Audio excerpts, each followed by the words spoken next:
ఆదివారం సెలవు రోజు కావడంతో యాదగిరిగుట్ట లక్ష్మీ నరసింహస్వామి వారి ఆలయానికి భక్తుల రద్దీ పెరిగింది. ఆలయ పరిసరాలన్నీ భక్తులతో కిటకిటలాడుతున్నాయి. శ్రీ లక్ష్మీ నరసింహస్వామి వారి దర్శనానికి క్యూ లైన్లో భక్తులు బారులు తీరారు. ఆలయంలో మొక్కు కళ్యాణంలో అధిక సంఖ్యలో పాల్గొని మొక్కులు చెల్లించుకుంటున్నారు.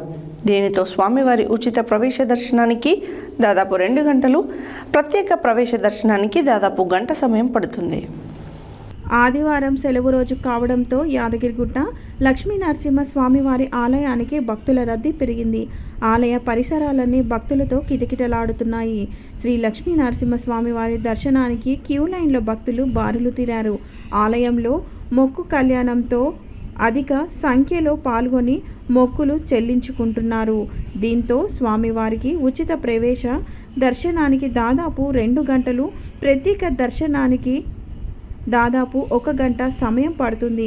భక్తుల రద్దీ అధికంగా ఉండడంతో ప్రసాద విక్రయశాల, సత్యనారాయణ స్వామి వ్రత మండపం, కొండక్రింది విష్ణు పుష్కరిణి, కారు పార్కింగ్, బస్టాండ్లలో భక్తుల సందడి నెలకొంది.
వేరే వాళ్ళకి చెప్తాంలే ఎవరన్నా